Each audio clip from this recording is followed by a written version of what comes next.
Hi guys, welcome to Casey's Contemplation.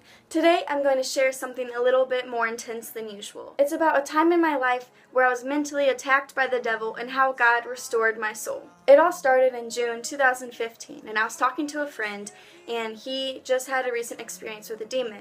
But basically, he had 3 different experiences with a demon, and by the 3rd time, God's grace saved him. After I heard the story of my friend, I started getting scared because I thought what he had experienced was going to happen to me, or that I would get possessed, or that something would happen to me. I started getting scared that something would happen to me because I had recently really started to dive after Jesus, and I heard that the faster you run after Jesus, the faster the devil is running after you, because the devil is really trying to stop you from gaining a closer relationship with God, but God will never let the devil touch you. But still, thinking about this made me scared, and I kept thinking about it more and more and more.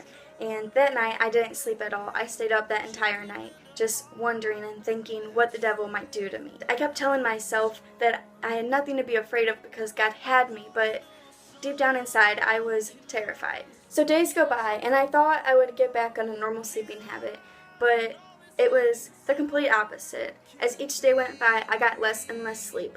I would just lay there in bed for hours staring at the ceiling, and every time I closed my eyes, a picture of a demon just flashed before me. A couple weeks went by, and each night was the same. I would still get barely any sleep, and I would spend that time remaining awake just praying and praying and praying that God would be with me. So one night I decided to go to a Bible study that I occasionally go to help me get over this.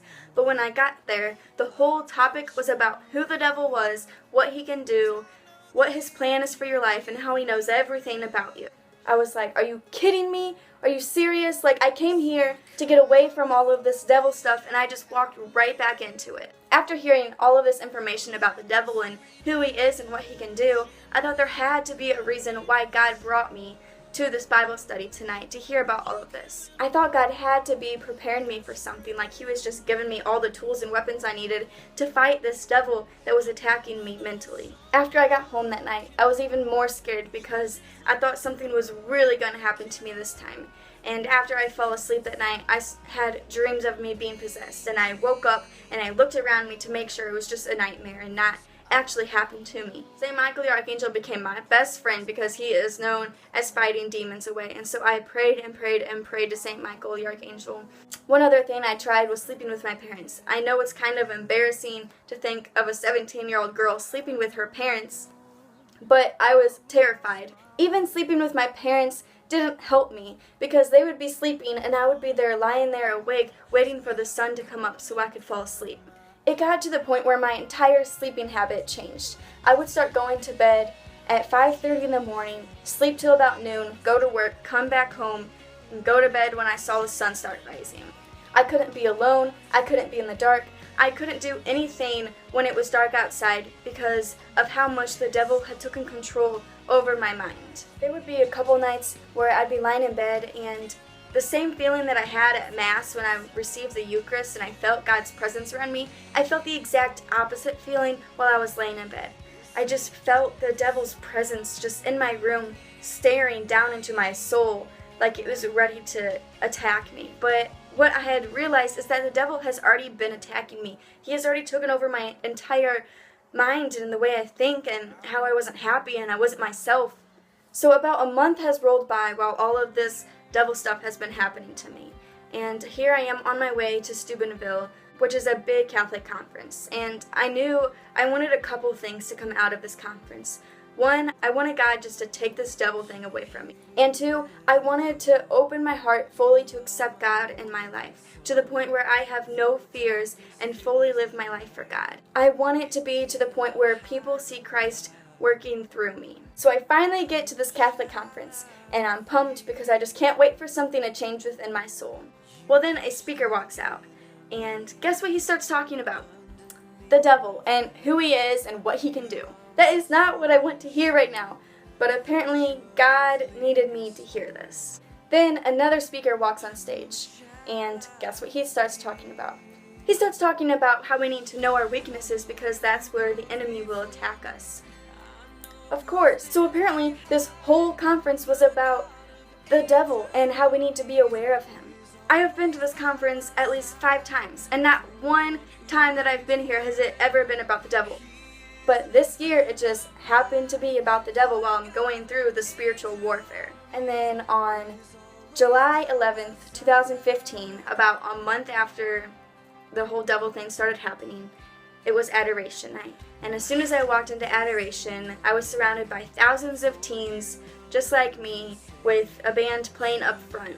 And as soon as I sat down, I started crying because I started to feel God's presence around me, which felt much better than the devil's presence that I've been experiencing lately. Then while Adoration was going on, a song called Worn came on.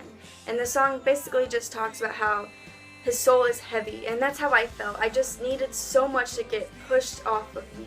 While I was singing this, among the thousands of teens that were with me, the priest was going around, and he held a monstrance holding the Eucharist right in front of me while the song was going on.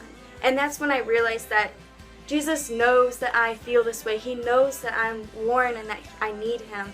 And I just felt him saying, Casey, I have you. Just trust in me. I know your pain. I know what you're going through. Well, in the middle of Adoration, a priest walked up onto stage. And as I can remember from previous years, this normally doesn't happen. But he started saying, God won the battle. Whom shall I fear? Jesus broke chains off prisoners. Whom shall I fear? Jesus healed the blind. Whom shall I fear? And he started saying all of these things that God and Jesus has done. And after each phrase, he said, whom shall I fear? And that's when a huge realization came over me that here I am scared of all of this devil stuff when I have nothing to be afraid of, because here I have this God that's been holding me tight in his arms this entire time. I have a God that loves me and won't let anything touch me. I am his and he is mine. After this realization, something came over me, and now looking back, I know it was the Holy Spirit. But in this moment, I went straight to the ground and I put my head against the concrete floor and I just started praising God and rambling on about how good and how great of a God he was. And shortly after praising him, I started cursing out Satan. And this is how I know there was something within me, because I don't usually curse, but I was telling him to go to hell, to never come back, to never touch me or a family member or anyone I love ever again. I said I am a child of God's and that you can't bother me anymore, and I was just rambling on and telling him to never come into my life again. And when I was done, I kind of rocked back up on my heels and I looked around and I tried to figure out what just happened to me, and I was kind of in shock. But I stood up, and at that moment I felt this huge and undescribable amount of grace just pour over me. I felt so light, and I felt so much taken off of my shoulders. Like I had all of this junk and all of this fear weighing down my soul, and God just took it all away from me. When I'm in intense prayer, I usually have tears run down my face, but at this point, I was laughing uncontrollably. I was so overjoyed with the Lord. I could not stop smiling or laughing because I now knew that God had me completely and I had nothing to be afraid of. And I had just beat that devil with the Holy Spirit. Ever since that night, I have had no problems with Satan. I had the best sleep I have ever gotten that night. I went straight to bed with no fears. And everywhere I walked, I felt as if I had an army of angels surrounding me.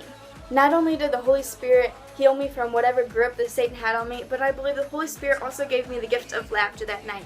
Because from that point on, I have been such a more joyful person. And I don't think it's just because of that one experience. I think it's because from that moment on, I have started to live my life differently. I have started to put God's will over my wants, and I continue to strive after that daily. And I believe that is why I'm such a joyful person, because I'm finally living God's will for me, and I know he knows what's best for me, and that is why he fills me with happiness. I didn't share this story to scare anyone, but to show a couple of things. I wanted to show just how powerful God is and how the Holy Spirit can possess you and work within you.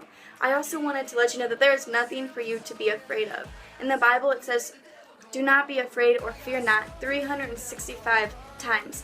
That's one for each day. I also wanted to show you just how real the devil is and how he is out there trying to distract you away from God. He's not a scary monster with red devil horns like you see in the cartoons, but he is the things in the world that you are most attracted to. For you, it might be parties or alcohol or porn or trying to be popular or look a certain way or whatever draws you to sin. that most attracts you, that is where the devil is present, and that is where he will attack you. I also want you to know that the devil won't hurt you because God won't allow that. And so what I learned from this experience is that God will allow Satan to become near to you, but he won't let him touch you or harm you. He allows the spiritual warfare to only strengthen your faith. And in 1 Corinthians 10:13, it says, God is faithful. He will not let you be tempted beyond what you can bear. But when you are tempted, he will also provide a way out so that you can endure it. So what this means is that God will allow certain things to happen to you, but he will never abandon you. He will always provide a way out for you. I hope this God Nod of mine inspires you to trust God completely and to never be afraid even when he feels really distant from you. I also hope this God Nod inspires you to get to know your weaknesses and to grow in those areas so that you are strong enough to say no to those temptations when the devil is trying to lead you to sin. Thank you guys for watching.